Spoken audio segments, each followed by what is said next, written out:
Hello बच्चों, hello, welcome to Doubtnut पर आप सभी का बहुत बहुत स्वागत है। आशा करता हूं आप सभी अपने घरों पर एकदम स्वस्थ मस्त और अच्छे से अपने एग्जाम की तैयारी कर रहे हैं। हेलो जी, hello Naira ji, hello hello Deepesh, hello Shivangi, hello Namika, Falak, hello Phaleshwar, hello Ankita ji, Alka, Kamal, hello hello basic maths, Purnima ji, hello Anjali, Deepesh, good evening बेटा, गुड इवनिंग। संडे टेस्ट का सिलेबस क्या है? तुम्हें अभी तक सिलेबस याद नहीं है क्या? Hello good evening Vishal ji, hello Ram Gupta, Lakhan, Harsh, Vishal, Sanjeev, Arfiya, hello Samaira, good evening good evening good evening. I hope आप सभी अपने घरों पर एकदम स्वस्थ है मस्त है। ठीक है, ओके। सबसे पहले तो अगर किसी बच्चे को अभी टेस्ट के सिलेबस के बारे में पता नहीं है तो भाई बता देता हूं, कुछ बच्चे भी सोए हुए हैं। ठीक है, टेस्ट सिलेबस, ठीक है। तब तक तुम अभी आओगे, थोड़े बहुत तो धीरे धीरे आ रहे होंगे। जहां तक मैं टेस्ट सिलेबस लिख देता हूं, आइसोमेरिज्म ये है बेटा आपका, ओके, प्लस आईयूपीएसी है, प्लस कोऑर्डिनेशन कंपाउंड है। ठीक है, तो तुम इनको दे लो बढ़िया से अच्छे से और एकदम मस्त हो जाओ, पारंगत हो जाओ। Okay, good evening good evening good evening, कैसे हो आप सब? अरे मंडे को छुट्टी नहीं है बेटा, गंगा स्नान की छुट्टी है। कोई बेटा यार आप थोड़ा मेच्योर बनो यार, आप किसी भी त्योहार की छुट्टी लेते हो यार। ठीक है, मतलब कोई अर्जेंसी हो जाए, कोई नाले ना बाद में भी नाले ना, क्या दिक्कत है? ओके ओके ठीक है। अच्छा, मैं यहाँ पर आपको कुछ बातें बताने वाला हूँ। ठीक है, आ जाओ जी, आ जाओ। Good evening good evening good evening, आ रही है सबको आवाज? Hello hello hello Komal, hello Nikita ji, hello Gulfam, hello hello Yogesh, Mahima ji, good evening. GOC के प्रैक्टिस क्वेश्चन नहीं डाले प्रैक्टिस शीट में, देखने पड़ेंगे, मैं देखता हूँ। ठीक है, फिर मैं कुछ बताऊंगा, फिर अगर नहीं डाले तो मैं डालवा दूंगा। Okay, good evening. तो बेटा सबसे पहले तो आपका कल संडे को टेस्ट है, इस वजह से मैंने कल आपकी कोई एक्स्ट्रा क्लास नहीं रखी है। ठीक है, अब जरा देखो ध्यान से, आई होप लगभग सारे बच्चे आ चुके हैं। ठीक है, कोई अगर रह जाता है तो फिर मैं भी वापस से लास्ट में बता दूंगा। लेकिन बेटा क्लास स्टार्ट करें उससे पहले मैं आपको बता दूं, मंडे को बेटा मंडे को मैं शाम को अवेलेबल नहीं रहूंगा और ना ही ट्यूसडे को। ठीक है, मैं बेटा होम टाउन जाऊंगा। ठीक है, कुछ अर्जेंट वर्क आ जाने की वजह से, इस वजह से मंडे की जो मैं क्लास है सुबह आपकी 8 बजे रख रहा हूं। ठीक है, आई होप आप समझ सकते हैं। ठीक है, मंडे को अपन सिर्फ केमिस्ट्री की, सिर्फ ओनली केमिस्ट्री, बाकी आपकी क्लास जैसा शाम को चल रही थी वैसी चलेगी। ठीक है बेटा, मंडे को हम सुबह 8 बजे मिलेंगे और 8 बजे से लेकर के 9:30 10 बजे तक जो अपना डेली का शेड्यूल होता है उस शेड्यूल के अकॉर्डिंग पढ़ेंगे। ठीक है, ओके। अरे मैं कोई स्नान करने नहीं जा रहा हूं बेटा। ठीक है, ओके, हाँ आ जाओ। अरे 3 घंटे की नहीं बेटा, मेरी ट्रेन है। ठीक है, इसलिए मैं पहले तुम्हारी क्लास लूंगा, फिर उड़ान बेच की क्लास लूंगा, फिर मैं निकलूंगा। ओके, हाँ जी, प्रणाम जी, प्रणाम बेटा। हेलो निकिता जी, हैप्पी बर्थडे बेटा, हैप्पी बर्थडे। ओके, तो देखो ध्यान से, यहाँ पर मैं चाहता तो कल ले लेता, लेकिन तुम्हारे कल टेस्ट है तो इस वजह से कल मैंने क्लास नहीं रखी है। तो मंडे को अपन 8 बजे सुबह एम का मतलब क्या होता है? सुबह। ठीक है, तो सुबह 8 बजे आपका क्या है बेटा? केमिस्ट्री की क्लास है, शाम को नहीं होगी। ठीक है, तो इस टाइम पर आपकी बाकी, और कल ए स्टार बेच वालों की, मंडे को ए स्टार बेच की भी क्लास नहीं है। ठीक है, क्योंकि मैं अवेलेबल नहीं रहूंगा, तो ये वाली बात है। हाँ जी बेटा, दूल्हे पाप तो 2-3 बार हो गया मैं गंगा जी में स्नान करके। हाँ जी, ओके, तो क्या ये सारी बातें समझ में आई? हाँ जी, मंडे को छुट्टी कर दो, गुरु नानक जी का पर्व है। अरे यार, तो नीट की तैयारी कर रहा है, क्या कर रहा है? ठीक है, वो तो मेरे कुछ अर्जेंट वर्क आ गया इस वजह से। ठीक है, अदरवाइज तो आपको कोई भी ये दिन ये नहीं सोचना चाहिए। ठीक है, आपको तो डेली पढ़ना ही है। ठीक, ओके, हाँ जी, ट्यूसडे का आपको बाकी सब्जेक्ट की क्लास हो जाएगी। ठीक है, केमिस्ट्री के अलावा बाकी सब्जेक्ट की क्लास हो जाएगी। ओके, चलो थोड़ा सा आगे बढ़ते हैं, अब थोड़ा सा आगे बढ़ते हैं। हाँ जी, अब थोड़ा सा आगे बढ़ते हैं, कुछ चीजों को मैं यहाँ पर क्लियर कर देता हूँ। तो पहली बात तो कल आपका संडे को टेस्ट है। अरे क्या लिखा, टेस्ट की स्पेलिंग लिखी मैं। ठीक है, हाँ जी, टेस्ट सिलेबस आपका संडे को इन चैप्टर का isomerism, IUPAC, coordination compound, done. Okay, और मंडे को बेटा अपनी जो केमिस्ट्री क्लास है, सिर्फ केमिस्ट्री क्लास सुबह 8 बजे होगी। बाकी क्लासेस एज पर शेड्यूल जैसे होती है वैसे होगी। अब जहां पर जैसे कि मान लो मेरी क्लास सेकंड वाली है, तो हो सकता है कि कल मतलब मंडे को बायोलॉजी और ट्यूसडे को बायोलॉजी फिजिक्स में टाइमिंग का कुछ चेंज हो जाए। ठीक है, बाकी अपनी क्लास मंडे को और ट्यूसडे को नहीं है, मंडे को मैं अपनी क्लास सुबह ले रहा हूं। ठीक है, तो शाम वाले स्लॉट में नहीं है। ठीक है, बाकी सारी चीजें आपको एज पर शेड्यूल क्लास में दिख जाएगा। ठीक है, आपके ऐप पर दिख जाएगा। अब आगे बढ़ते हैं बच्चों, तो ये तो था एक इन्फॉर्मेशन जो मुझे आपको देनी थी। अब बात करते हैं आज की क्लास में हम क्या करने वाले हैं। जहां हमने बातें छोड़ी थी वहीं से स्टार्ट करेंगे, बहुत ही प्यारा टॉपिक है, बढ़िया से पढ़ेंगे। ठीक है, तो हम पढ़ रहे थे प्रेरणिक प्रभाव। ठीक है, उसको पढ़ेंगे, फिर देन अनुनाद पर आएंगे। पहले हम पढ़ेंगे प्रेरणिक प्रभाव, देन हम बात करेंगे अनुनाद। ओके, तो बच्चों सबसे पहले तो यहाँ पर भी प्लस आई माइनस आई। ठीक है, थोड़ा इनको रोकते हैं, होल्ड करते हैं, फिर इन क्वेश्चंस को करेंगे। ओके, तो एक बार मैं फटाफट से यहाँ पर रिवीजन करवा देता हूँ और आगे बढ़ाता हूँ आपको। तो पिछली क्लास में मैंने आपको बताया था प्लस आई प्रभाव। प्लस आई प्रभाव क्या होता है? वे समूह जो इलेक्ट्रॉन देते हैं या जिनसे इलेक्ट्रॉन खींच लिए जाए। जैसे कि अगर हम बात करें जिन पर ऋणावेश होता है, जिनके ऊपर ऑलरेडी ऋणावेश है, पहले से ऋणावेश है, तो वो समूह इलेक्ट्रॉन लेने के बजाय फिर देने का काम करेंगे। ठीक है, भले उसकी विद्युतता फिर कुछ भी हो, फिर हम ये मैटर नहीं करता। जैसे कि मान लो कार्बन चेन से यहाँ जुड़ा हुआ है CH2 नेगेटिव। ओके, तो ये इलेक्ट्रॉन डोनेट करेगा। ठीक है, ये समूह यहाँ पे अगर NH लगा दो, नेगेटिव वाला डोनेट करेगा, O नेगेटिव डोनेट करेगा। क्लियर मेरी बात? ओके, और फिर अगर हम देखें एल्किल समूह जनरली क्या शो करते हैं बेटा? प्लस आई प्रभाव दर्शाते हैं। ठीक है, तो वो बाकी तो मैंने आपको बता दिए थे। फिर हम पढ़ रहे थे माइनस आई प्रभाव। माइनस आई प्रभाव में हमने क्या देखा था कि यार जिन पर धनावेश हो, मतलब अष्टकपूर्ण हो, और जो ज्यादा विद्युत नहीं हो, वो इलेक्ट्रॉन खींचने का काम करेंगे। प्लस आई का मतलब इलेक्ट्रॉन देना, माइनस आई का मतलब इलेक्ट्रॉन खींचना, इतना सा समझ लो। ठीक है, और होता कैसे वो मैंने आपको बताया हुआ है। तो फिर हम पढ़ रहे थे माइनस आई प्रभाव। माइनस आई प्रभाव के अंदर मैंने आपको बताया था कि जिन पर पॉजिटिव चार्ज होगा या ज्यादा इलेक्ट्रोनेगेटिव एटम होंगे वो क्या करेंगे? सिग्मा बन के इलेक्ट्रॉन को अपनी ओर खींचेंगे, और ये प्रभाव कहलाता है माइनस आई प्रभाव। ठीक है, आई प्रभाव दूरी के ऊपर डिपेंड करता है, 3 से 4 कार्बन के पश्चात ये प्रभाव समाप्त हो जाता है। यस और नो? इतनी बात हमने देखी थी। ओके, फिर हम देख रहे थे माइनस आई प्रभाव को प्रभावित करने, माइनस आई प्रभाव के उदाहरण देख रहे थे हम। ठीक है, क्लियर? तो अब वहां से बात करते हैं, सारी बातों को एकदम क्लियर करते हैं। तो हम पढ़ रहे थे बेटा माइनस आई प्रभाव के उदाहरण, माइनस आई प्रभाव के उदाहरण, जिसमें से मैंने पहला एग्जांपल आपको बता दिया था कि यार अगर मैं बात करूं NF3 पॉजिटिव, NR3 पॉजिटिव और यहां पर NH3 पॉजिटिव, तो तीनों में नाइट्रोजन पर धनावेश है, तो मतलब तीनों में नाइट्रोजन क्या करेगा? इलेक्ट्रॉन खींचेगा, क्योंकि नाइट्रोजन में पॉजिटिव चार्ज है। लेकिन इन तीनों में सबसे ज्यादा कौन पूछेगा? सबसे ज्यादा कौन खींचेगा? NF3 खींचेगा। क्यों? क्योंकि नाइट्रोजन से फ्लोरीन जुड़ रहा है, जो नाइट्रोजन से इलेक्ट्रॉन खींचने का काम कर रहा है। बेचारा पहले गरीब है, तुम उससे इलेक्ट्रॉन खींच लो तो और भयंकर गरीब, तो फिर भयंकर खींचेगा। जबकि यहाँ नाइट्रोजन जुड़े हुए 3 एल्किल समूह, एल्किल समूह का मतलब कार्बन कार्बन कार्बन, और यहाँ नाइट्रोजन जुड़े हुए हाइड्रोजन। तो विद्युत ऋणताओं का अंतर देखो, यहाँ पर विद्युत ऋणताओं का अंतर कम आएगा, यहाँ विद्युत ऋणताओं का अंतर ज्यादा आएगा। तो ज्यादा अंतर रहेगा तो नाइट्रोजन हाइड्रोजन से अधिक इलेक्ट्रॉन खींच लेगा, तो फिर इस पर इलेक्ट्रॉन आ जाएंगे। ठीक है, जबकि यहाँ पर नाइट्रोजन से जुड़े हुए कार्बन, जिनकी विद्युत ऋणताओं में ज्यादा अंतर नहीं होगा, तो वो इलेक्ट्रॉन उतने खींच नहीं पाएगा, तो इस वजह से फिर वो सामने वाले से खींचेगा। तो ये फिर ये इतनी बातें हमने देख ली थी। फिर देन मैंने आपको एक क्वेश्चन दिया था। क्वेश्चन क्या था कि NO2, ओके, साइनाइड, और यहां पर एल्डिहाइड, और यहां पर कार्बोक्सिलिक अम्ल। अगर इन चारों में कंपैरिजन किया जाए तो कौन सबसे ज्यादा -I प्रभाव दर्शाएगा? ये चारों -I प्रभाव दर्शाने वाले हैं। सर कैसे आप बोल सकते हो? हमें कैसे पता चलेगा इलेक्ट्रॉन खींचेंगे या देंगे? इतनी बात आप बताओ। तो बेटा देख ध्यान से, यहां कार्बन चेन से नाइट्रोजन जुड़ रहा है, ओके, और नाइट्रोजन से जुड़ रहा है ऑक्सीजन। ध्यान से देखना, सब बातों को क्लियर देखना बेटा। नाइट्रोजन और ऑक्सीजन के बीच में डबल बॉन्ड है, जिसमें से एक बंद सिग्मा है तो दूसरा पाई है या नहीं है? अब देखो नाइट्रोजन और ऑक्सीजन में किसकी विद्युत ऊर्जा ज्यादा होती है? सर ऑक्सीजन की ज्यादा होती है। पढ़ा था। तो इस पाई बंद के इलेक्ट्रॉन किसकी तरफ मूव करेंगे? नाइट्रोजन की तरफ कि ऑक्सीजन? सर ऑक्सीजन की तरफ, क्योंकि ज्यादा विद्युत ऊर्जा वाला इलेक्ट्रॉन खींच लेगा। समझ में आया? तो इस पर क्या बनने लगेगा? धनावेश बनने लगेगा। गरीब हो गया, अब इलेक्ट्रॉन खींचेगा कि नहीं खींचेगा? खींचेगा। सेम उस तरीके से ये ट्रिपल बॉन्डेड कार्बन, ये ट्रिपल बॉन्डेड नाइट्रोजन, एकल बंधित कार्बन एकल बंधित नाइट्रोजन से कम विद्युत नहीं होता है। सेम उसी तरीके से ये त्रिबंधित कार्बन है तो ये भी तो त्रिबंधित नाइट्रोजन है। तो यहां पर भी नाइट्रोजन की विद्युत ऊर्जा ज्यादा है तो पाई बंद इधर आएंगे तो इस कार्बन पर गरीब आएगा, धनावेश आएगा, ये इलेक्ट्रॉन खींचेगा। यहां जरा देखो CO और कार्बन और ऑक्सीजन के बीच में डबल बॉन्ड है तो पाई बंद ऑक्सीजन की तरफ शिफ्ट हो जाएंगे, यहां पर पॉजिटिव चार्ज आएगा, यहां पर पॉजिटिव चार्ज आएगा। अब जरा देखो ध्यान से, इन चारों धनायनों को देखो, वहां नाइट्रोजन पर पॉजिटिव, यहां कार्बन कार्बन कार्बन। क्या मेरी बात समझ में आई? ओके, तो और एक क्वेश्चन मैंने आपको और दिया था, फ्लोरीन, क्लोरीन, ब्रोमीन, आयोडीन, ये दिया था। उससे पहले एक नोट लिख लो, एक नोट लिख लो, एक नोट लिख लो, ठीक है? फिर हम इस क्वेश्चन को करेंगे ताकि वो चीज मैं बोलूं उससे पहले लिखवा दूं, ठीक है? फिर हम इस क्वेश्चन को करेंगे ताकि वो चीज मैं बोलूं उससे पहले लिखवा दूं। धनावेश कम EN वाले परमाणु पर एवं ऋणावेश अधिक EN वाले एटम पर अधिक स्थायी होता है। अगर मैं बात करूं पॉजिटिव चार्ज की तो वो कम विद्युत वाले पर ज्यादा स्टेबल होता है, जिसकी विद्युत कम हो उस परमाणु पर धनावेश ज्यादा स्टेबल होता है, और ऋणावेश उस पर ज्यादा स्टेबल होता है जिसकी विद्युत ज्यादा हो। क्योंकि कम विद्युत परमाणु, मान लो दो परमाणु है, एक कम विद्युत वाला एक ज्यादा वाला, तो ज्यादा वाला इलेक्ट्रॉन खींच रहा होगा ना, तो इस पर नेगेटिव चार्ज आ सकता है और इस पर पॉजिटिव चार्ज आएगा। सिंपल सी बात है। मतलब जनरली जो धनावेश आता है वो किस पर आता है? कम EN वाले पर। तो हम उल्टा ही बोल सकते हैं, अर्थात धनावेश कम EN वाले पे ज्यादा स्टेबल होता है और ऋणावेश अधिक EN वाले पे ज्यादा स्टेबल होता है। ठीक है, ओके, क्लियर? ओके, एवं ओके, ये हो गया ना। अगर यही धनावेश अधिक EN वाले पर हो तो कम स्टेबल, हाँ ना, उल्टा कर लेना इसका, ठीक है? धनावेश कम EN वाले पे ज्यादा स्टेबल होता है और ऋणावेश अधिक EN वाले पे ज्यादा स्टेबल होता है। तो अब बच्चों जरा देखो ध्यान से, यहाँ पर नाइट्रोजन पे धनावेश, कार्बन पे धनावेश, कार्बन पे धनावेश, कार्बन पे धनावेश, तीनों कार्बन, ये नाइट्रोजन है। क्या नाइट्रोजन एक अधिक EN वाला आइटम है, अधिक विद्युत वाला परमाणु है? हाँ या ना? तो जितनी ज्यादा विद्युत होगी उस पर क्या धनावेश उतना कम स्टेबल होगा, तो ये दूसरे से ज्यादा खींचेगा, तो सबसे ज्यादा -I इसका होगा। ठीक है, अब जरा देखो ध्यान से, यह भी कार्बन, यह भी कार्बन, यह भी कार्बन, लेकिन अगर आप ध्यान से देखें बेटा, यह कार्बन एक सिग्मा दो सिग्मा बना रहा है, अर्थात इसका संकरण है sp, गॉट इट? और यहां पर इसका संकरण है sp2 और यहां पर भी संकरण है sp2।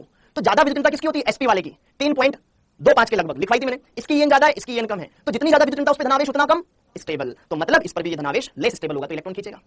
अब इन दोनों में देखो, इस पर भी धनावेश है जब ऑक्सीजन इलेक्ट्रॉन खींचा, इस पर भी धनावेश है जब ऑक्सीजन इलेक्ट्रॉन खींचा। इसके पास कौन जुड़ा हुआ है? हाइड्रोजन। हाइड्रोजन का तो कोई प्रभाव ही नहीं होता, लेकिन इसके पास कौन बैठा हुआ है? OH समूह। मेरे शब्दों को ध्यान से सुनना, इसके पास कौन है? OH। हमें पता है ऑक्सीजन के पास लोन पेयर होते हैं, तो जैसे इस पर धनावेश आएगा यहां पर लोन पेयर डोनेट कर देगा। अरे मान लो अगर आपके पास आपको पैसे की जरूरत पड़ी, अगर आपको घर वालों से पैसे मिल जाए तो आपको बाहर वालों से क्यों मांगने पड़ेंगे? ये सुनो, फिर अगर नहीं है तो बाहर वालों से मांगने पड़ेंगे। जैसे कि मान लो आपको 50-60 हजार रुपए की जरूरत हो, ठीक है, तो आपको घर वाले अरेंज करवा देंगे किसी भी, लेकिन अगर आपको 4-5 लाख की जरूरत हो तो फिर लोन लेना पड़ेगा, है ना? तो यहां पर जब घर में इलेक्ट्रॉन डोनेट करने वाला बैठा हुआ है, मतलब यहां अनुनाद है, double single lone pair, double single lone pair, double single lone pair, अनुनाद है बेटा, तो यहां घर से मिल जाएंगे। अब ये अनुनाद कैसे होता है अभी आगे हम समझ लेंगे। तो यहां पर भी पॉजिटिव चार्ज, यहां पे भी पॉजिटिव चार्ज, ये भी sp2 ये भी sp2, लेकिन ये ज्यादा गरीब होगा क्योंकि इसकी मदद करने वाला घर में कोई नहीं है, इसको तो बाहर से लेना पड़ेगा। Done done. Okay, fluorine, chlorine, bromine, iodine, ये तो एकदम EN से हो जाएगा। फ्लोरीन की ज्यादा EN, फिर क्लोरीन की, देन ब्रोमीन की, देन आयोडीन की। तो यहां पर क्या? Fluorine, then chlorine, then bromine, then iodine. ये सुनो, एकदम क्रिस्टल क्लियर होना चाहिए। डन है क्या मामला? ओके, एकदम क्रिस्टल क्लियर है, एकदम क्रिस्टल क्लियर है बेटा। COH बाद में आएगा क्योंकि इस OH समूह के जरिए इस कार्बन को इलेक्ट्रॉन मिल जाएंगे, जब किसको नहीं मिलेंगे, दैट्स व्हाई। ओके, क्या सारी बातें क्लियर बेटा? नहीं आएगा सोहेल, एकदम क्लियर है क्या? एकदम क्लियर है क्या? देखो यहाँ नाइट्रोजन सबसे ज्यादा, नाइट्रोजन पे धनावेश सबसे ज्यादा, EN वाले पे धनावेश, तो अनस्टेबल होगा, खींचेगा। यहाँ कार्बन कार्बन कार्बन, ये sp कार्बन है, तीनों कार्बन है, लेकिन ये sp है, दोनों sp2 है। sp वाले की EN ज्यादा होती है, ज्यादा खींचेगा। ये भी sp2 ये भी sp2, इसको घर में देने वाला कोई नहीं है, उसको घर में देने वाला है तो ये कम खींचेगा, ज्यादा खींचेगा। Done done done. Okay, very good sir, ये तो आपने यूट्यूब वाली क्लास में पढ़ाया था, इसीलिए तो पढ़ाया था बेटा, वेरी गुड। अगला, हाँ, ये वाला नोट क्लियर कर लिया, ये वाला नोट क्लियर कर लिया। ओके, हाँ जी। अब अगली बात, अब इतनी बातें क्लियर हो गई, अब इतनी बातें क्लियर हो गई तो E, हाँ जी। अगर मैं बात करूं C ट्रिपल बॉन्ड CH, ये एल्काइन है, ये फेनिल वाले है, फेनिल समूह, ये है फेनिल समूह, और यहां पर है ये है आपके CH। देखो इन तीनों में से अगर हम देखें तो कौन खींचने वाला ज्यादा है? आप देखो विद्युतता, देखो विद्युतता, देखो एकदम क्लियर है। यहां पर ये कार्बन, इस कार्बन सबसे पहले मेरे को संकरण बताओ, एक बताऊंगा, पहले देखो इस कार्बन का संकरण बताओ, इस कार्बन का संकरण बताओ। सर ये वाला कार्बन ट्रिपल बॉन्डेड sp संकरण। इस वाले कार्बन का संकरण बताओ, इस वाले कार्बन का सर 1 सिग्मा 2 सिग्मा 3 सिग्मा, इसमें संकरण है sp2 और इसमें सारे कार्बन sp2 वाले, इसमें 2 कार्बन, ये वाला कार्बन sp2। तो पहली बात तो सर sp वाले की EN ज्यादा होती है, ज्यादा खींचेगा, एल्काइन। ठीक है, अब ये है फेनिल समूह, क्या ये फेनिल समूह, फेनिल समूह, ये है एल्काइन और ये है आपके पास एल्कीन समूह। सामान्य नाम लिखा इनके, सामान्य नाम, ठीक है, ज्यादा कुछ पे गोल नहीं करता। ये भी sp2 ये भी sp2, दोनों में से किसका -I ज्यादा होगा? सर यहाँ sp2 बहुत सारे कार्बन है, यहाँ खींचने वाले इतने सारे कार्बन है, यहाँ 2 ही कार्बन है, तो बेंजीन वाले का माइनस आई ज्यादा होगा, यस और नो? ठीक है, क्योंकि इसमें ये फेनिल वाले में बहुत फेनिल बेंजीन से ही बनता है। जब बेंजीन से एक हाइड्रोजन हटा दिया जाए तो जो समूह बचता है ना C6H5, इसी को फेनिल समूह कहा जाता है। क्या मेरी बात क्लियर है? क्या मेरी बात क्लियर है? क्या समझ में आया? क्या घुसा के नहीं घुसा भेजे में? ठीक है, डन है क्या मामला? Okay, very good. तो अब ये हमने देख लिया, अब इनकी एक साथ ट्रिक देख लेते हैं, माइनस आई प्रभाव। अच्छा, ये क्लियर हो गया? ओके, एक और देख लो, एक और देख लो, एक और देख लो, मेरे दिमाग में एक और आया। चलो आपको एक साथ लिखा देता हूं, माइनस आई प्रभाव दर्शाने वाले समूहों का घटता क्रम, एक साथ लिखवा देता हूं।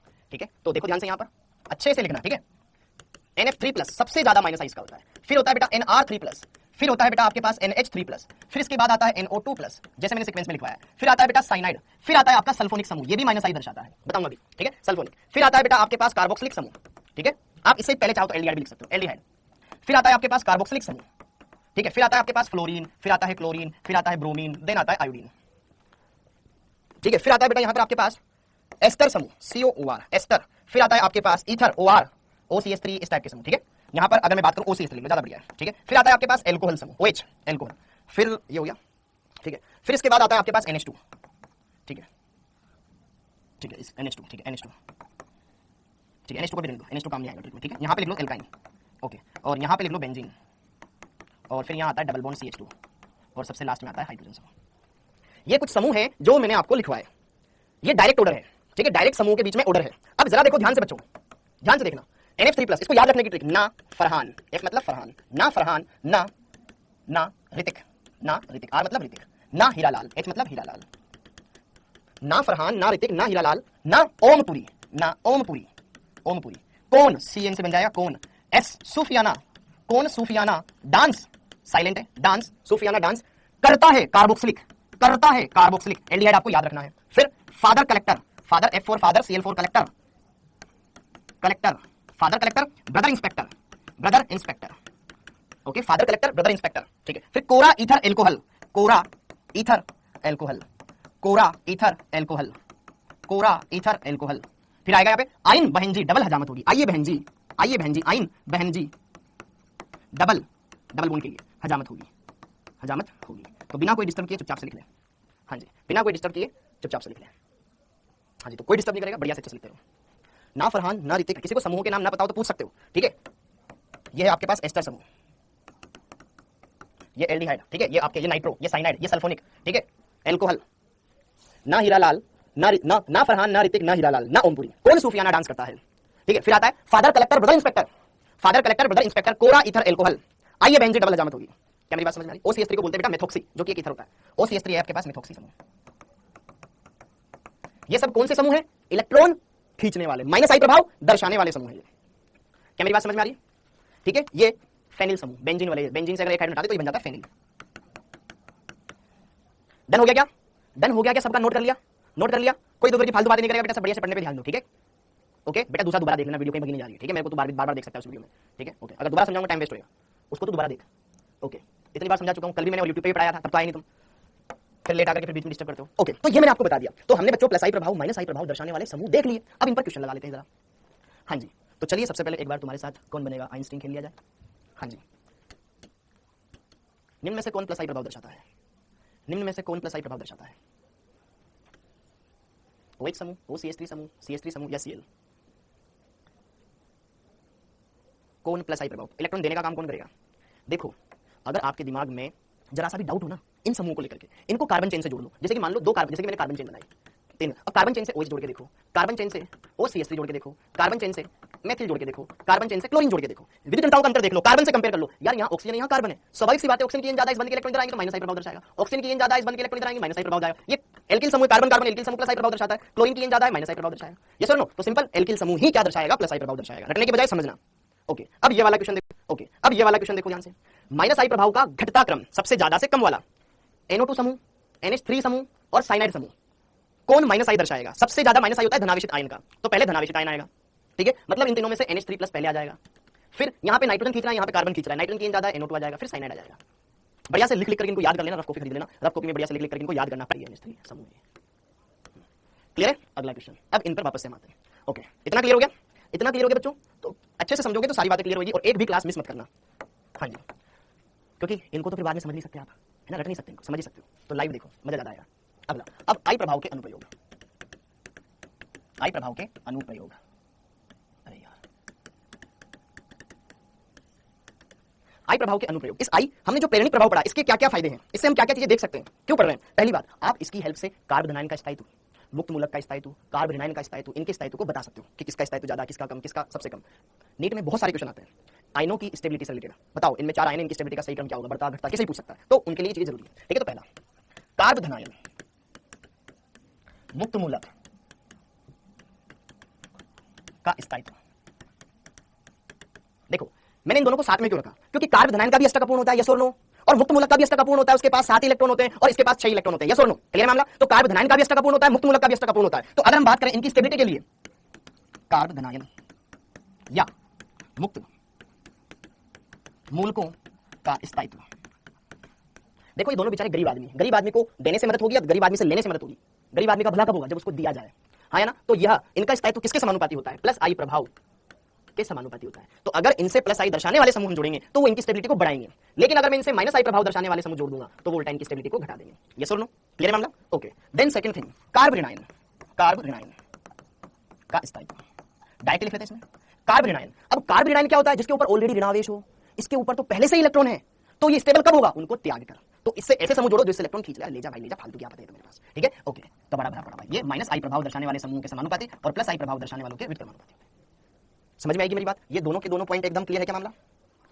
गरीबों की मदद करो, अमीरों से लो। रॉबिन हुड क्या करता था, अमीरों से छीन करके गरीबों में बांटता था। सुना होगा ना आपने कहानी रॉबिन हुड, अमीर आदमियों के घर में चोरी करके गरीबों की मदद करने वाला, गरीबों का मसीहा। ठीक है, तो अब जैसे कि देखो ध्यान से क्वेश्चन करते हैं, ठीक है, निम्न के स्थायित्व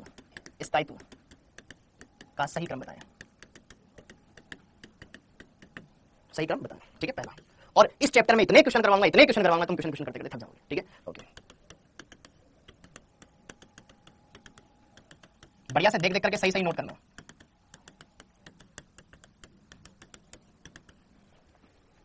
हाँ जी, मेथिल, एथिल, आइसोप्रोपिल, प्रत्यक ब्यूटिल।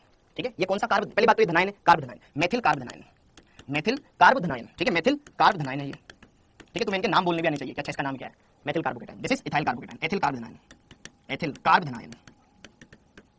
ये आइसोप्रोपिल समूह है, आइसोप्रोपिल कार्बोधनायन, कार्बोधनायन। ठीक है, और ये प्रत्यक ब्यूटिल, याद है, धीरे धीरे लिखोगे याद होता जाएगा, प्रत्यक ब्यूटिल या 3 डिग्री ब्यूटिल, शॉर्ट में लिख देता हूं कार्बोधनायन। डने के मामला। अब जरा देखो ध्यान से इनकी स्टेबिलिटी के बारे में। बेचारे सारे के सारे गरीब कार्बन है, इस पे भी धनावेश, यहाँ पे भी धनावेश, यहाँ पे भी धनावेश, यहाँ पे भी धनावेश। अगर गरीबों को दिया जाए तो उनकी मदद होगी कि नहीं होगी, होगी। इसको देने वाले 3 हाइड्रोजन, हाइड्रोजन को कोई प्रभाव होता ही नहीं है। लेकिन अगर इससे मैंने क्या लगा दिया, एक मेथिल लगा दिया, मेथिल का प्लस आई लगेगा, इधर से भी मिलेगा, इधर से मिलेगा, इसकी ज्यादा मदद होगी। अगर इसकी तीन लोग मदद करेंगे तो फिर ज्यादा मदद होगी, है ना। तो सबसे जल्दी गरीबी उसकी हटेगी, है ना। तो इसको तीनों तरफ से इलेक्ट्रॉन मिल रहे हैं, 3 मेथिल समूह। मेथिल समूह कौन सा प्रभाव दर्शाते हैं, प्लस आई प्रभाव। क्या मेरी बात समझ में आ रही है क्या यार, ये प्लस आई प्रभाव दर्शाएगा, इधर से भी लग रहा है, इधर से भी लग रहा है, इधर से भी लग रहा है, यहाँ पर इधर से प्लस आई लगेगा, इसका प्लस आई लगेगा, यहाँ पर इसका प्लस आई लगेगा, इधर कोई है ही नहीं। तो सबसे ज्यादा गरीबी उसकी दूर होगी। तो ये हमने चीजें देखी। अगली बात, ये तो है आपका मेथिल कार्बोनाइन। ये जो कार्बन है इसकी डिग्री बताओ, जिस कार्बन पर धनावेश है वो सिर्फ डायरेक्ट एक ही कार्बन से जुड़ा हुआ है, ये है 1 डिग्री कार्बोनाइन, 1 डिग्री कार्बोनाइन। जिस कार्बन पर धनावेश है वो 2 कार्बन से जुड़ा हुआ है, इसकी डिग्री क्या है, 2 डिग्री, ये है 2 डिग्री कार्बोनाइन, और ये है आपका 3 डिग्री कार्बोनाइन। तो जनरली जैसे जैसे कार्बन की डिग्री बढ़ती जाती है उसकी स्टेबिलिटी बढ़ती जाती है। तो ध्यान रखना कार्बोनाइन का स्थायित्व। ठीक है, मेथिल सबसे पहले, मेथिल सबसे last, CH3 positive, then primary carbocation, then secondary carbocation, then tertiary carbocation. क्या मेरी बात समझ में आई? इस बात को ध्यान रखें। ओके, सबसे पहला डन क्या मामला। ओके, अब सेकंड, अगर यहीं पर मेथिल की बजाय, मेथिल कार्बोनाइन की बजाय मेथिल मुक्त मूलक, एथिल मुक्त मूलक, और या फिर आइसोप्रोपिल मुक्त मूलक, यहां पर प्रत्येक ब्यूटिल मुक्त मूलक ले लिया जाए तो क्या तब भी सेम ही रहेगा। अरे ये क्या है, गरीब आदमी, गरीब से यहाँ पर एक प्लस आई प्रभाव दर्शाने वाला जुड़ा हुआ है, यहाँ पे 2 जुड़े हुए हैं, यहाँ पे 3 जुड़े हुए हैं, क्या तीनों तरफ से मदद होगी, यस। तो ये मुक्त मूलक है। ठीक है, मेथिल, एथिल, आइसोप्रोपिल, प्रत्येक ब्यूटिल मुक्त मूलक, इनके नाम ये है। ठीक है, ये है मेथिल मुक्त मूलक, एक का नाम लिख देता हूँ, मेथिल मुक्त मूलक, बाकी के आप खुद अंडरस्टूड है। ठीक है, ये 1 डिग्री कार्बन है, 1 डिग्री फ्री रेडिकल। ठीक है, ये 1 डिग्री है, यहाँ पे ये 2 डिग्री है और ये 3 डिग्री वाला है। ठीक है, 1 डिग्री कार्बन, 1 डिग्री मुक्त मूलक है, ये 2 डिग्री कार्बन पर मुक्त मूलक है, ये 3 डिग्री कार्बन है। तो इन पर भी जैसे जैसे इनकी डिग्री बढ़ती जाती है इनकी स्टेबिलिटी बढ़ती जाती है। डन मामला। ओके, तो यहाँ पर भी मुक्त मूलक का स्थायित्व भी क्या होता है बेटा, डिग्री बढ़ती जाती है तो बढ़ती जाती है। ठीक है, मेथिल का सबसे कम, फिर से ज्यादा 1 डिग्री वाले का फिर 2 होता है बेटा, डिग्री बढ़ती जाती है तो बढ़ती जाती है। ठीक है, मेथिल का सबसे कम, फिर से ज्यादा 1 डिग्री वाले का फिर 2 डिग्री वाले का फिर 3 डिग्री, ये डिग्री है और ये मुक्त मूलक है। ठीक है, ये डिग्रियां हैं, कोटि, कार्बन की कोटि पढ़ा था ना। ओके, तो कार्बोनाइन और मुक्त मूलकों में तो जैसे जैसे डिग्री बढ़ती जाती है उनकी स्टेबिलिटी बढ़ती जाती है। ठीक है, अगला एग्जांपल, अगर यहीं पर कार्बोनाइन ले लूं तो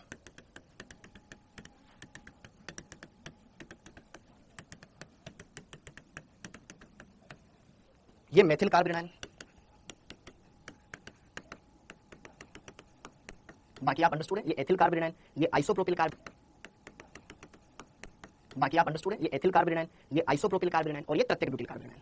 समझ में आ रहा है? दूसरी बात, इसमें कार्बन की डिग्री 1 डिग्री है, इसमें एनायन 2 डिग्री कार्बन पर है, इसमें एनायन 3 डिग्री कार्बन पर है। ठीक है, क्लियर हुआ? तो अब यहां पर अगर हम इसको देखें तो अब बच्चों देखो ध्यान से, यार इस कार्बन पर पहले से ही ऋणावेश है, पहले से ही ऋणावेश है। तो अगर मैं यहां पर देखूं, इधर से इधर देखो, यहां पे ये एल्किल समूह उल्टा और देंगे इसको, तो भाई एल्किल समूह का काम है इलेक्ट्रॉन देने का, ये तो अपना काम करेंगे ही करेंगे, भैया हम तो इलेक्ट्रॉन देंगे, तेरे को लेने तो ले, वरना मतलब हम तो देंगे, तेरे को रखने तो रख। अब यहां पर इस कार्बन पर ऑलरेडी ऋणावेश है, लेकिन ये और बढ़ा रहे हैं, ये दोनों तरफ से और मिल रहा है इसको। वो तो चाहता है कि मैं दे दूं, भाई ले लो ना यार, लेकिन हम क्यों ले, हम तेरे से बड़े शान है ना, ओके तू ही रख। तो यहां से अगर हम देखें तो क्या प्लस आई प्रभाव बढ़ता जा रहा है, प्लस आई प्रभाव बढ़ता जाएगा तो क्या इसके ऊपर सर्वाधिक इलेक्ट्रॉन घनत्व हो जाएगा, और इलेक्ट्रॉन घनत्व ज्यादा तो स्टेबिलिटी कम, तो सबसे ज्यादा स्टेबल उल्टी हो जाएगा। क्या कॉन्सेप्ट समझ में आया? तो अगर आपसे कार्ब एनायन का स्थायित्व का क्रम पूछा जाए तो पहले इनकी डिग्रियों का ध्यान रखें। मेथिल कार्ब एनायन सर्वाधिक स्टेबल होता है इन जनरल, ठीक है, सर्वाधिक नहीं होता है, और भी कुछ अभी तो हमने सिर्फ प्रेरणिक प्रभाव पढ़ा है, अनुनाद पढ़ेंगे, अति संयुग्मन पढ़ेंगे, धीरे धीरे और चीजें क्लियर हुई। ठीक है, तो अभी आपको ये पता चल गया, या डिग्रियां ध्यान रखनी है। ठीक है, मेथिल, फिर 1 डिग्री, फिर 2 डिग्री, फिर 3 डिग्री, गॉट इट? ये क्लियर है? दिमाग में एकदम बिठा के रख लेना। चलो अगला करें, अगला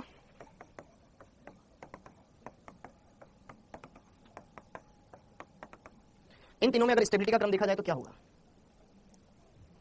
हाँ जी, इन तीनों में स्टेबिलिटी का क्रम देखा जाए तो क्या होगा? इस कार्बन पर धनावेश, इस कार्बन पर धनावेश, इस कार्बन पर धनावेश। गुड़िया जी बेटा इधर उधर कोई बात मत करो, पढ़ाई करो। बढ़ता हुआ क्रम होगा, क्यों? क्योंकि बेटा ये जो कार्बन है ये 1 डिग्री कार्बन है मेरे भाई, क्योंकि ये कार्बन सिर्फ एक ही कार्बन से जुड़ा हुआ है डायरेक्ट, ये वाला कार्बन 2 डिग्री कार्बन है और ये वाला कार्बन 3 डिग्री कार्बन है, तो क्या स्टेबिलिटी बढ़ेगी? नहीं बढ़ेगी? कार्बन धनायनों में तो जैसे जैसे स्टेबिलिटी बढ़ती है वैसे वैसे बढ़ता जाता है। ठीक है, डन हो गया क्या मामला? बोलो, नहीं आ रही है? वेरी गुड, बहुत बढ़िया। अब इसके अलावा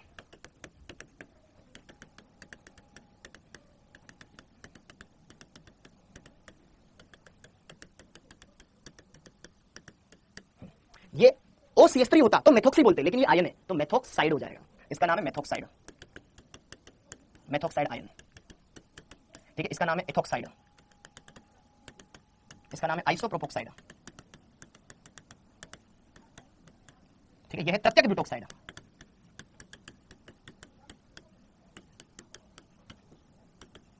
हाँ जी, अब इनमें देखो बेटा कौन ज्यादा स्टेबल है।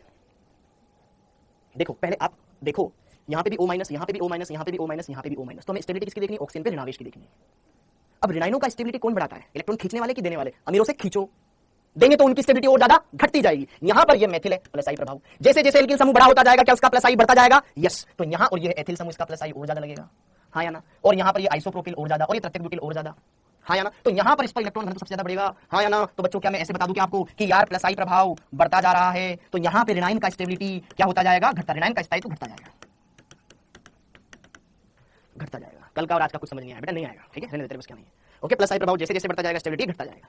क्या मेरी बात समझ में आ रही है क्या? ओके, क्लियर है? ओके, तो यहां पर सबसे ज्यादा स्टेबल आयन कौन सा होगा? मेथोक्साइड होगा, क्योंकि हमें अमीरों से इलेक्ट्रॉन खींचने, न कि उसको देने। भाई उस पे पहले इलेक्ट्रॉन ज्यादा है, तुम और दे रहे हो, जितना ज्यादा दोगे उस पे ऋणावेश उतना ज्यादा बढ़ता जाएगा, स्टेबिलिटी घटता जाएगा। क्लियर है क्या मामला? ओके, चलो ये कुछ क्वेश्चन और कर लो। अच्छा, एक और रहने देते, फिर करते हैं। हाँ जी, अगला अगला यही बात, CH3 CH2 पॉजिटिव है, CH2 double bond CH positive है, CH triple bond C positive है। ये वाला क्वेश्चन सातवां, छठा और सातवां ये CH3 CH2 negative, CH2 double bond CH negative, CH triple bond C negative.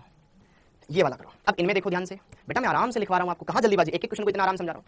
हाँ जी, अब यहां पे जरा देखो ध्यान से, अरे यार यहां पे 3 बार धनावेश लिखना है, 3 बार ऋणावेश लिखना है, खत्म बात, सेमी तो क्वेश्चन है। अब यहां पे जरा देखो ध्यान से, इसका स्थायित्व देख रहे हैं, धनायन का, धनायन धनायन धनायन। यहां पर धनावेश एकल बंधित कार्बन से रिलेटेड है, यहां पर धनावेश एकल बंधित कार्बन पर है, यहां द्विबंधित पर, यहां त्रिबंधित पर।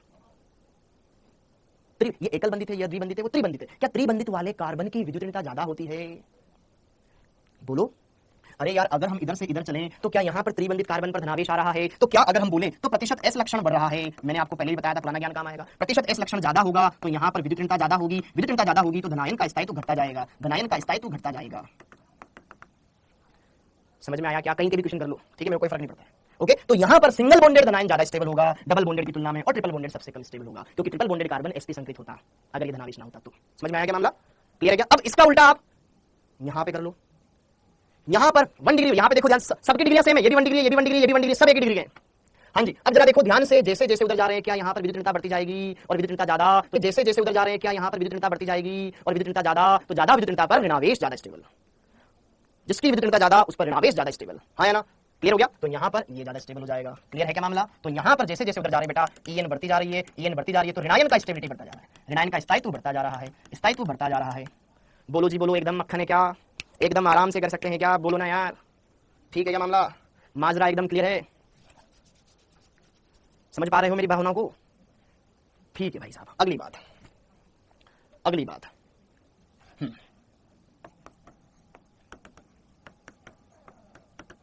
दोनों में से किस पर धनावेश? अरे सही है सब, गलत है, गलत है बोल रहे हैं। हाँ जी बताओ, कैसे पता चलता है ई एन है? बेटा संकरण देखना नहीं आता आपको? संकरण संकरण संकरण। अब यहाँ बताओ, दोनों में ज्यादा स्टेबल कौन, फर्स्ट वाला या सेकंड वाला? नहीं बताऊंगा, टाइम पर आओ। दोनों में कौन ज्यादा स्टेबल है, फर्स्ट वाला या सेकंड वाला? दोनों में ज्यादा स्टेबल कौन है? फर्स्ट वाला, ठीक है, जैसे हमने पहले किया था। अगर यही ऐसा हो जाता तो, अगर यही ऐसा हो जाता बच्चों, यहाँ पर ये और यहाँ पर ये हो जाता तो हम क्या बोलते हैं? सेकंड वाला। क्योंकि जैसे जैसे प्रतिशत एस लक्षण बढ़ते जाते हैं, मल्टीपल बॉन्ड बढ़ने पर उसकी ईएन बढ़ती जाती है। ईएन बढ़ेगी तो फिर उस पर ऋणावेश ज्यादा स्टेबल होने लग जाएगा। Done done done. तो ये क्या पहला बेसिक लेवल क्लियर हुआ आपका? Very good. तो चलिए जी, चलिए यहाँ पर ये दो क्वेश्चन हम लगा लेते हैं। छाप लो पहले, फिर कुछ बोलेंगे सर, आप तो फटाफट आगे बढ़ जाते हो। अरे 12th का ऑर्गेनिक पढ़ाएंगे भाई, पढ़ाएंगे बेटा, और ये बोर्ड के लिए यहाँ पर इस क्वेश्चन को देखो, CH3 माइनस से अधिक स्थायी स्पीशीज कौन सी है? CH3 माइनस से ज्यादा स्टेबल कौन सा है? अब देखो ध्यान से, हमने यहाँ पे ऋणावेश लगा रखा है, ये ऋणावेश, ये ऋणावेश, ये ऋणावेश। इससे कौन जुड़ रहा है? CH3। उल्टा ये इलेक्ट्रॉन देने का काम करेगा, प्लस आई प्रभाव लगाएगा, उल्टा इसको ऋणावेश को और बढ़ाएगा।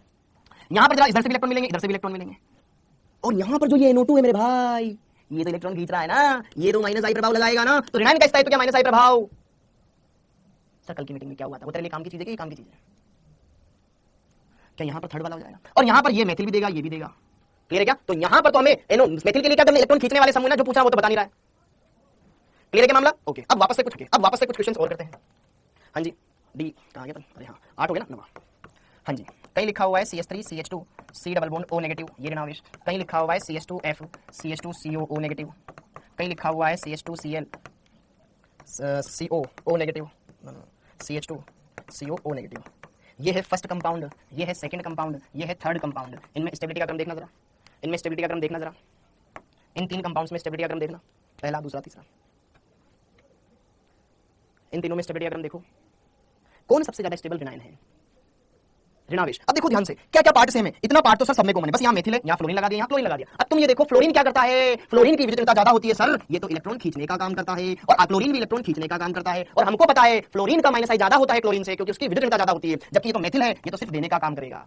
हम स्टेबिलिटी किसकी निकाल रहे हैं? ऋणायन की निकाल रहे हैं। किसकी निकाल रहे हैं? ऋणायन की निकाल रहे हैं। कहां ऋणायन ज्यादा स्टेबल होगा? जहां जितना बढ़िया खींचने वाला समूह होगा, क्लियर है क्या मामला? क्या दूसरा वाला सबसे ज्यादा स्टेबल, फिर तीसरा वाला, फिर चौथा वाला, क्योंकि फ्लोरीन का माइनस आई ज्यादा होता है क्लोरीन से। बोलो जी बोलो, क्या यहाँ पर स्टेबिलिटी का ऑर्डर आ जाएगा? क्या सेकंड वाला, फिर थर्ड वाला, फिर फर्स्ट वाला? समझ लेना मेरी बात, स्टेबिलिटी का ऑर्डर आ जाएगा। बोलो जी बोलो, एकदम कर सकते थे, अच्छे से कर सकते थे। Got it? Done done done done, clear है क्या मामला? ओके, हाँ जी।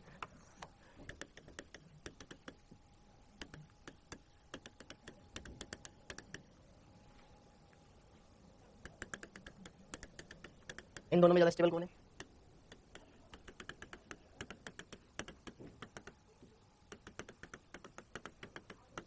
इन दोनों में ज्यादा स्टेबल कौन है? ठीक है, इतने काफी है।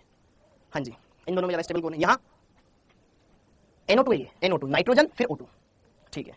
दोबारा से लेक्चर देख लेना बेटा, जब मैं बताता हूं तब ध्यान कहां रहता है तुम्हारा। देखो ध्यान से, क्लोरीन भी इलेक्ट्रॉन खींचने का काम करता है, माइनस आई प्रभाव लगाएगा। NO2 भी इलेक्ट्रॉन खींचने का काम करता है, माइनस आई। किसका माइनस आई ज्यादा होता है? ना फरहान, ना ऋतिक, ना हीरालाल, ना ओमपुरी, फिर फादर कलेक्टर बड़ा इंस्पेक्टर तो बाद में आता है। NO2 का ज्यादा होता है, ऋणावेश की बात कर रहे हैं, ज्यादा स्टेबल करेगा, ठीक है क्या? ओके, अब यहाँ पर एक क्लोरीन है, यहाँ दो क्लोरीन है, क्या दो क्लोरीन का माइनस आई लगेगा? यहाँ पर एक ही क्लोरीन का माइनस आई लगेगा, मतलब सेकंड वाला ज्यादा स्टेबल होगा। क्लियर है क्या मामला? तो कहीं ना कहीं हम ये समझ सकते हैं अच्छे से, ठीक है क्या मामला बेटा? वेरी गुड, बहुत बढ़िया बेटा, बहुत ही बढ़िया, अति उत्तम, अति उत्तम, अति उत्तम। हाँ जी, ये वाला क्वेश्चन हो गया। अब ये वाला क्वेश्चन देखो, कब हो गया? अब ये वाला क्वेश्चन देखो, कार्ब ऋणायन का स्थायित्व का क्रम बताओ। सर्वाधिक स्थायी कार्ब ऋणायन है कौन सा? कार्ब ऋणायन सबसे ज्यादा स्टेबल है? बेटा पढ़ने वालों को एकदम इजी लगेगा, खुशी, वरना बहुत सारे तो यही पूछ रहे हैं भी सर आपकी सैलरी कितनी है, उनको पढ़ने से कोई मतलब ही नहीं है, वो बस केवल ना नीट में भीड़ होती है ना, भीड़, बस वो बनने आए। सर्वाधिक स्थायी कार्ब ऋणायन है, सब एक लोग में इनऑर्गेनिक का लास्ट चैप्टर कवर करा देना, अभी जो पढ़ा रहा हूँ वो नहीं पढ़ना तेरे को। कौन ज्यादा स्टेबल है? क्या ऑप्शन नंबर ए? ये कॉन्फिडेंस होना चाहिए तुम्हारे अंदर कि हाँ हम देखते हैं, जवाब दे सकते हैं। क्यों? क्योंकि यहाँ पे ट्रिपल बॉन्डेड कार्बन ऋणावेश, यहाँ डबल बॉन्डेड है, यहाँ एक सिंगल बॉन्डेड है, यहाँ पे डबल बॉन्डेड है। तो अगर हमसे बोला जाए तो हम बोल देंगे खट्टे से यहाँ पर भैया ऑप्शन नंबर 1। अच्छा, अब तुमसे कुछ स्थायित्व का क्रम बताओ इसी क्वेश्चन में, इसी क्वेश्चन में बताओ स्टेबिलिटी का ऑर्डर क्या होगा? आंसर ऑप्शन नंबर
हाँ जी बताओ इसमें स्थायित्व का क्रम बताओ बेटा, बताओ इसी क्वेश्चन में आंसर ऑप्शन नंबर 1 होगा। हाँ जी बताओ इसमें स्थायित्व का क्रम बताओ बेटा, स्थायित्व का क्रम बताओ सबसे ज्यादा। हाँ मैं गुस्से में बेटा, जब पढ़ाने वाला बढ़िया टॉपिक होता है तो कोई फालतू बातें करता है तो अच्छा नहीं लगता है। हाँ जी सबसे ज्यादा स्टेबल होगा फर्स्ट के बाद देखो यहाँ पे भी ऋणायन है, वही सेम ऋणायन यहाँ है, CH माइनस यहाँ पर डबल बॉन्डेड है, लेकिन यहाँ पर एल्किल समूह भी जुड़े हुए ना प्लस आई प्रभाव वाले, ठीक है। सबसे आगे 1 फिर होगा 2 फिर होगा 4, यहाँ पे भी द्विबंधित है यहाँ पे भी द्विबंधित, वो सिंगल बॉन्डेड है, फिर आ जाएगा आपका ऑप्शन नंबर 3।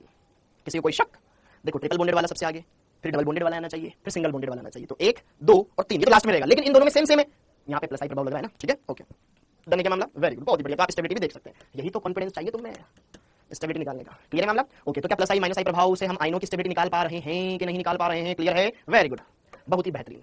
अगला हाँ जी अम्लीय सामर्थ्य, कार्ब धनायन का स्थायित्व, कार्ब ऋणायन का स्थायित्व, AB फिर 1 2 3 स्टार्ट किया था ना, हाँ फिर अब C लिख लो। अम्लीय सामर्थ्य एवं क्षारीय सामर्थ्य, अम्लीय सामर्थ्य एवं क्षारीय सामर्थ्य का निर्धारण भी हम कर सकते हैं। आई प्रभाव के आधार पर हम ये भी बता सकते हैं कि कौन कम अम्लीय है कौन ज्यादा अम्लीय है, कौन कम क्षारीय है कौन ज्यादा क्षारीय है। उससे पहले आपको ये तो पता होना चाहिए अम्ल की परिभाषा होती क्या है, अम्ल की परिभाषा होती क्या है। हाँ जी रसगुल्लो, सबसे पहले आप मुझे बताएंगे बेटा अम्ल क्या होते हैं,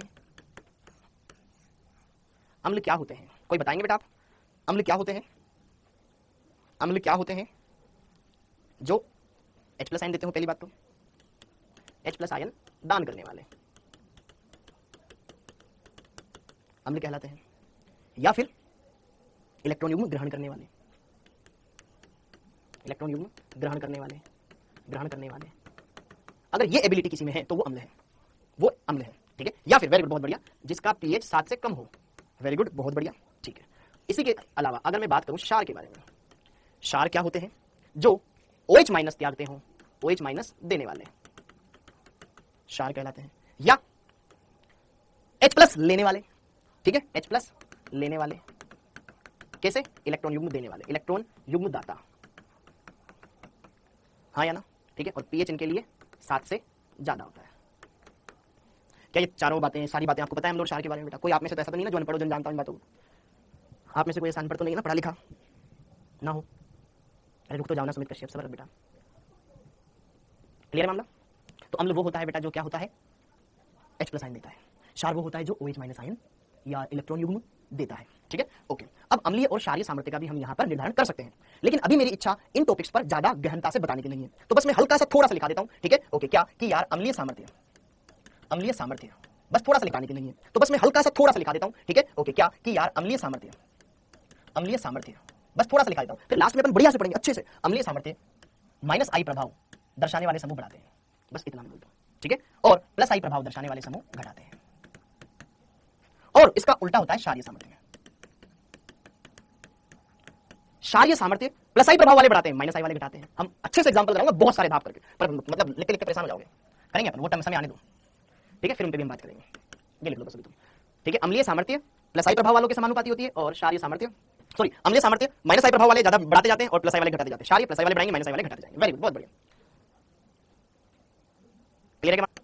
अनुनाद रेजोनेंस,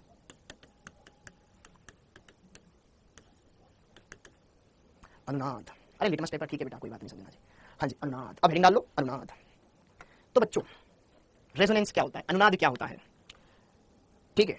पहली बात तो अच्छा, मैंने तुम्हें केमिकल बॉन्डिंग में भी थोड़ा बहुत बताया हुआ था अनुनाद के बारे में, मैंने तुम्हें केमिकल बॉन्डिंग में भी, ये तुम्हारे क्लास 11th में आता है बेटा, ठीक है, वैसे तो क्लास 11th में इसको दे रखा है, मैंने आपको केमिकल बॉन्डिंग में हल्का हल्का अनुनाद के बारे में बताया था, आज अच्छे से जानेंगे एकदम बढ़िया से, कैसे नहीं बताया हम सामने मना कर रहा है, ओके। तो अब हम यहाँ पर अनुनाद के बारे में और बेटर तरीके से जानेंगे, एकदम गजब तरीके से जानेंगे, ठीक है। तो पहली बात तो अनुनाद एक हाइपोथेटिकल फिनोमिना है, ठीक है। पहली बात तो अनुनाद की आवश्यकता क्यों हुई, आवश्यकता यार अणुओं की ज्यामिति को समझने के लिए, अणुओं की ज्यामिति की व्याख्या करने के लिए, पहली बात तो ये लिख देते हैं अणुओं की ज्यामिति को, अणुओं की संरचना का अध्ययन करने के लिए, ठीक है ओके। हाँ जी पहले कुछ थ्योरी वाली चीजें मैं लिखवा देता हूं, ठीक है। तो पहले थ्योरी वाली चीज लिख लेते हैं बढ़िया से, फिर आगे चलेंगे, ओके।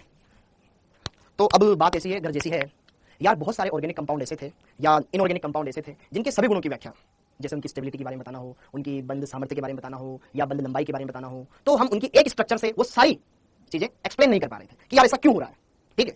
तो उस चीज को एक्सप्लेन करने के लिए पोलिंग वैज्ञानिक ने अनुनाद की संकल्पना प्रस्तुत की। अब ये अनुनाद क्या होता है तो उस पर तो हम आएंगे, लेकिन पहले थ्योरी वाली बातें हम लिख लेते हैं, ठीक है। कई सहसंयोजक यौगिक ऐसे होते हैं जिनकी सभी गुणों की व्याख्या उनकी एक संरचना से नहीं की। थोड़ी सी लिख लेते हैं फटाफट, ठीक है, ताकि आपको रिलेट करने में आसानी हो। कई सहसंयोजक यौगिक ऐसे होते हैं जिनके सभी गुणों की व्याख्या एक संरचना से नहीं की जा सकती है, तो उनकी एक से अधिक संरचनाएं बनाई जाती है। इन्हें अनुनादी संरचनाएं कहा जाता है। अनुनादी संरचनाएं रेजोनेटिंग स्ट्रक्चर कहते हैं। ओके, ठीक है। यह यह परिघटना अनुनाद कहलाता है। पहले इतना लिख लो। There are so many covalent compounds in which we cannot explain all the properties of the compound by any single structure. ठीक है, for explanation of all the properties of the compound we need more than one type of structures. These structures are known as resonating structure, contributing structures. Okay, and this phenomena of conversion of one structure to another structure is known as resonance. क्या मेरी बात clear है? Okay, अब आगे अनुनादी संरचनाएं।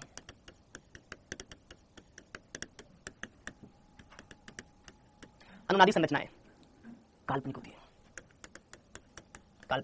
है, परंतु इन सब का मिला जुला रूप अनुनादी संकर। इन सबसे हम एक मिला जुला रूप बनाते हैं, उसको बोला जाता है अनुनादी संकर, इंग्लिश में रेजोनेंस हाइब्रिड।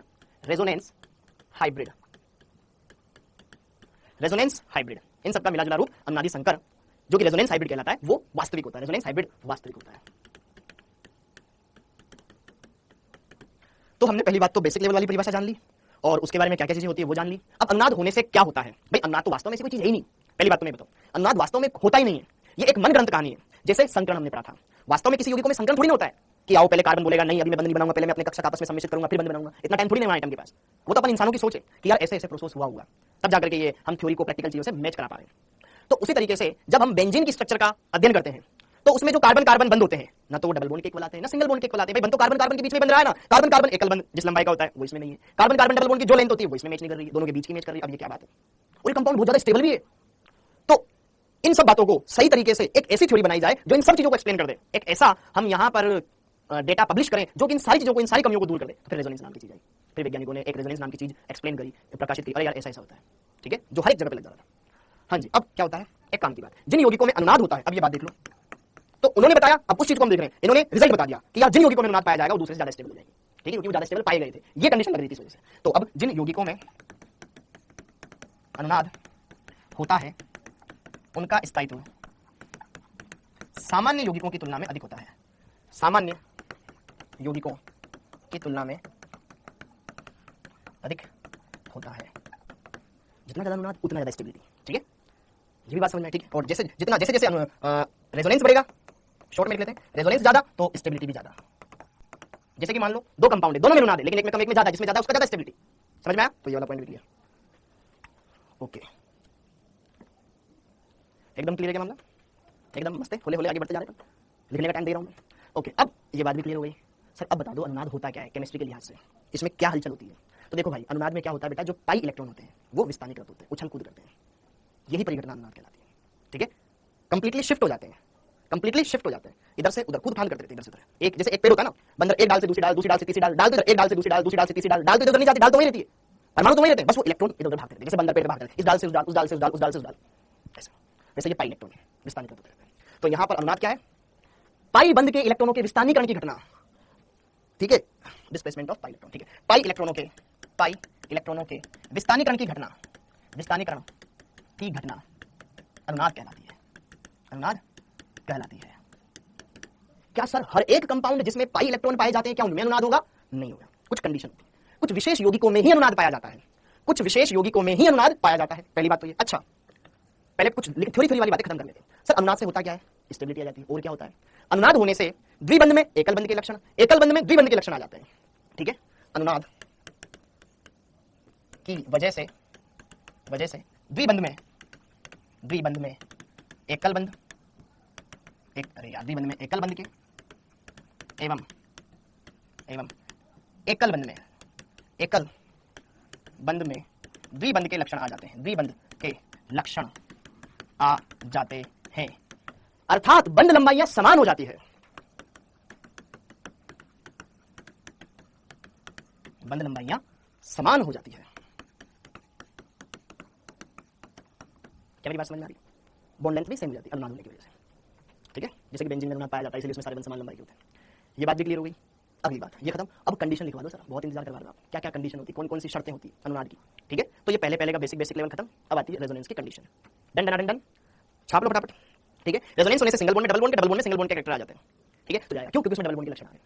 एक लकड़ी को तोड़ना आसान है, अगर दो लकड़ियां हो जाएगी तो मुश्किल हो जाएगा तोड़ना, ठीक है। अब अनुनाद की कंडीशंस, ठीक है, अनुनाद की शर्तें, अनुनाद की शर्तें। देखो पहली कंडीशन, अनुनाद एक ही तल में होता है। जैसे कि मान लो सिंपल सा, बस मेरी बात समझना है ना। जैसे कि मान लो बेटा ये 4 एटम है, 1 2 3 4, ये चारों एक ही तल में है। अगर मैं इनको क्षैतिज में कर दूं, ये एक ही तल में आ जाएंगे चारों। लेकिन अगर एक परमाणु ऊपर आ जाए, तल से बाहर आ जाए, ये तल से बाहर है, ये चारों तो एटम तल में, लेकिन एक एटम तल के बाहर है, अब नहीं हो पाएगा अनुनाद।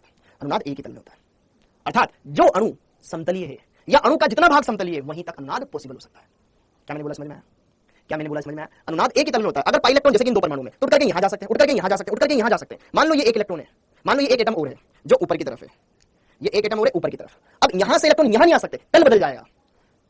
समझ पा रहे हो मेरी भावनाओं को मैं जो कहना चाह रहा हूं? यहां से यहां जा सकता है, यहां से यहां जा सकता है, यहां से यहां जा सकता है, लेकिन यहां से यहां नहीं आ सकता, ये पॉसिबल नहीं है। एक ही तल में होता है अनुनाद, ठीक है मामला, ओके। तो यहां पर अनुनाद होने के लिए अणु का कुछ भाग या पूरा अणु समतलीय होना चाहिए। समतलीय, अरे sp2 संकरण वाले, sp2 में सब समतलीय हो जाते हैं, sp में तो हो ही जाते हैं, लेकिन sp2 में भी हो जाते हैं। अणु समतलीय होना चाहिए। दूसरी, अणु में पाई इलेक्ट्रॉनों में संयुग्मन होना चाहिए, होना चाहिए। संयुग्मन का मतलब क्या होता है? आइए मैं यहां पर आपको बता रहा हूं। संयुग्मन का मतलब ये बेटा एकांतर क्रम में, एकांतर क्रम में, जैसे कि double bond, single bond, double bond, ये एक संयुग्मन है। ऐसे अलग अलग तरह के संयुग्मन होते हैं। पाई इलेक्ट्रॉनों का संयुग्मन पाई के साथ हो, डबल बॉन्ड, सिंगल बॉन्ड, ऋणावेश, ये भी एक प्रकार का संयुग्मन है। डबल बॉन्ड, सिंगल बॉन्ड, धनावेश, ये भी एक प्रकार का संयुग्मन है। Double bond, single bond, lone pair, ये भी एक प्रकार का संयुग्मन है। डबल बॉन्ड, सिंगल बॉन्ड, मुक्त मूलक, ये भी एक प्रकार का संयुग्मन है। तो इनमें से अगर कुछ है तो कंपाउंड क्या शो करता है? रेजोनेंस शो करता है। कंपाउंड अनुनाद दर्शाता है। क्या क्या दर्शाता है? वो अनुनाद दर्शा सकता है। तो ये कुछ तरीके हैं जिसमें अनुनाद हो सकता है। कभी कभी ऐसा भी केस देखने को मिला है कि कुछ कंपाउंड, जैसे कि CO2 में भी अनुनाद पाया जाता है, लेकिन उसमें कोई ऐसा अरेंजमेंट नहीं है, मैं बताऊंगा कैसे, ठीक है। CO2 में भी होता है, ठीक है, लोन पेयर, फिर 2 डबल बॉन्ड, इसको अलग से बता दूंगा, ठीक है। बाकी तो आपको देखने को मिल जाएंगे सारे। हाँ जी, कुछ अणुओं में अनुनाद पाया जाता है, उनमें ये 2 कंडीशन लगा दो मेरे भाई।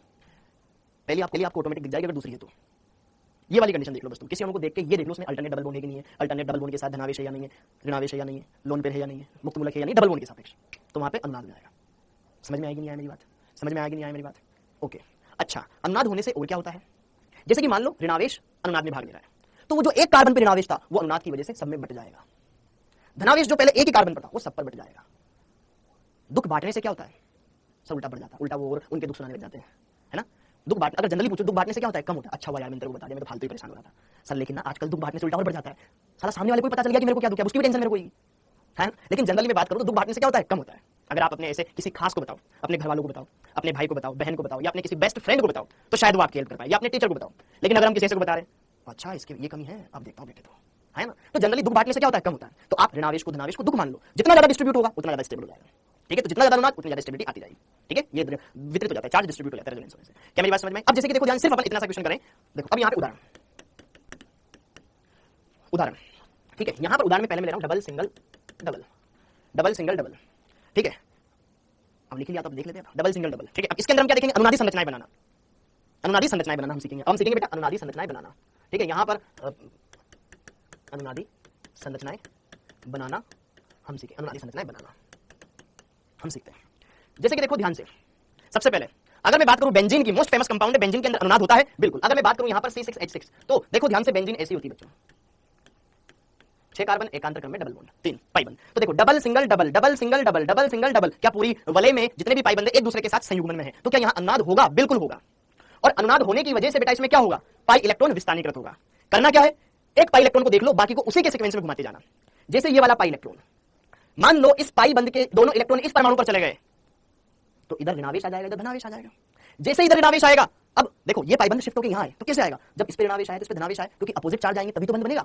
अब मान लो तुम में से कुछ ऐसे हो जो इधर ही शिफ्ट करा दे, भाई यहां भी ऋणावेश अनस्टेबल हो जाएगा ना, समान आवेश एक दूसरे को दूर भगाता है ना। तो जैसे ही पाइबंद शिफ्ट होकर के यहां आएगा, यहां बनेगा ऋणावेश, तो अगला पाइबंद जो उसके संयुग्मन में है, इस डबल बॉन्ड के संयुग्मन में ये वाला है, अगर मैं इस तरफ चलूं तो उधर भी जा सकता हूं, कोई दिक्कत नहीं, दोनों दिशा में जा सकते हो। मैंने इस पाइबंद को घुमाया, फिर अगली बार से, जैसे पुराने जमाने में फोन नहीं आता था क्या, हेलो रवि प्रसाद है, वो हीरा फेरी में आता था फोन, फिर एक बार पहले घुमाते थे, फिर बटन दबाते थे, फिर घुमाते थे, फिर बटन, तो एक बार इसको, फिर एक बार इसको घुमाएंगे, फिर अगली बार उसके आगे वाले को आपको आगे बढ़ा देना है, अगले कार्बन पे चढ़ा दो। तो अब यहां पे हमने क्या देखा यार, जैसे इस बंध के दोनों इलेक्ट्रॉन यहां गए, यहां है ऋणावेश, और जैसे अगला वाला यहां गया ऋणावेश, ये वाला धनावेश हो जाएगा, ये वाला ऋणावेश, इनके बीच में डबल बॉन्ड बनेगा। बना कि नहीं बना, बना, बना कि नहीं बना, बना। अच्छा रुको, एक साथ ही हम बेंजीन में एक साथ ही बनाएंगे, और इसी तरीके से अगला वाला चक्रीय क्रम में आगे घुमा दो, बेंजीन में एक साथ ही बता दे रहा हूं, ठीक है, ओके। तो यहां पे आप जरा देखो ध्यान से, ये वाला ऋणावेश यहां बन जाएगा ऋण और धन के बीच में डबल बॉन्ड, फिर यहां पे ऋण और यहां पे बनेगा धन डबल बॉन्ड, यहां पे ऋण, यहां पे धन डबल बॉन्ड, क्या ये बन जाएगा हमारे पास, ये आ जाएगा। तो कुल मिलाकर के यह वाला यहां आ गया, यह वाला यहां आ गया, यह वाला यहां चला गया, तो यहां पे क्या सिंगल बॉन्ड है, नहीं, यहां तो डबल बॉन्ड है। ये दोनों संरचनाएं क्या कहलाती है, अनुनादी संरचनाएं कहलाती है। और इन दोनों का मिला जुला रूप कि भाई डबल बॉन्ड ने यही ठिकाने रखा, यही रखा, ये पूरी वलय में घूम रहा है, यह है अनुनादी संकर, ठीक है, ओके। तो अब जरा देखो ध्यान से, अगर मैं बात करूं जनरली जो कार्बन कार्बन सिंगल बॉन्ड होता है बेटा, कार्बन कार्बन सिंगल बॉन्ड, उसकी जो बॉन्ड लेंथ होती है वो होती है बेटा 1.54 एंगस्ट्रॉम, साइड में लिख लो। कार्बन कार्बन डबल बॉन्ड की जो बॉन्ड लेंथ होती है वो होती है 1.34 एंगस्ट्रॉम, ओके। लेकिन बेंजीन में सभी कार्बन कार्बन बंध समान लंबाई 1.39 एंगस्ट्रॉम समान लंबाई के पाए जाते हैं। तो फिर इस चीज को समझाने के लिए किसका सहारा लिया हमने, अनुनाद का सहारा लिया। किसका सहारा लिया बच्चों, अनुनाद का सहारा लिया। किसका सहारा लिया हमने, रेजोनेंस का सहारा लिया। क्या मेरी बात समझ पा रहे हैं आप? तो बेंजीन में अनुनाद होता है, अनुनाद होने की वजह से उसमें क्या होते हैं, एकल बंध में डबल बॉन्ड में एकल बंध के लक्षण आ जाते हैं, अर्थात सारे बंध समान लंबाई के हो जाते हैं। ये चीज हम एक्सप्लेन कर पाए, ये है अनुनादी संरचना। अगर आप मार्केट में केमिस्ट की शॉप पे बेंजीन लेने जाओगे, लिक्विड होती है बेंजीन, तो बेंजीन के डिब्बे के ऊपर ये संरचना बनी होती है, ना कि वास्तव में बेंजीन ऐसी होती है। ये हम क्यों इस्तेमाल करते हैं, सर, क्या जरूरत पड़ रही है, फिर क्या ही काम बढ़िया। अरे भाई, हम इन संरचनाओं को इसलिए इस्तेमाल करते हैं ताकि हम रासायनिक अभिक्रियाओं की क्रियाविधि को बता सकें कि देख पाइबंद इधर गया, यहाँ ऋणावेश आया, फिर यहाँ पे इलेक्ट्रॉन्स ने आक्रमण किया, अभिक्रियाओं की क्रियाविधि को बता सकें, इसलिए हम अनुनादी संरचनाओं का इस्तेमाल करते हैं। क्या इतनी बात समझ में आ गई बेटा? क्या इतनी बात समझ में आ गई? क्या इतनी बात समझ में आ गई? एकदम क्लियर है बेटा? ओके जी। अब इसको 8 बजे बेंजीन बेटा एक केमिकल है ना, विलायक के रूप में इस्तेमाल किया जाता है। समझ में आया? एकदम क्रिस्टल क्लियर है। तो बेटा जरा देखो ध्यान से, जिन बच्चों ने पहली बार जीओसी पढ़ा है वो बढ़िया से लिख करके याद करें, ऐसे नहीं कॉपी पन्ने से देख के पलट रहे हो, भूल जाओगे ओसी स्थिरता की वो क्या था। तो लिख करके बढ़िया से याद करें, रफ कॉपी खरीदें, अच्छे से इनकी प्रैक्टिस करें, तभी ये क्लियर होगा। अगर नहीं किया तो नहीं होगा, फिर तुम्हारी ऑर्गेनिक वैसे ही फिर डूबती जाएगी। ठीक है, तो मंडे को सुबह 8 बजे अपनी क्लास है। कोई बच्चा अगर लेट आया हो तो मैं बता देता हूं कि संडे को आपका टेस्ट है, ये 3 चैप्टर है, और मंडे को बेटा अपनी सुबह 8 बजे क्लास है। इवनिंग में मैं अवेलेबल नहीं रहूंगा, इसलिए क्लास नहीं ले पाऊंगा, इसलिए सुबह 8 बजे। थैंक यू बच्चों, थैंक यू, जय हिंद।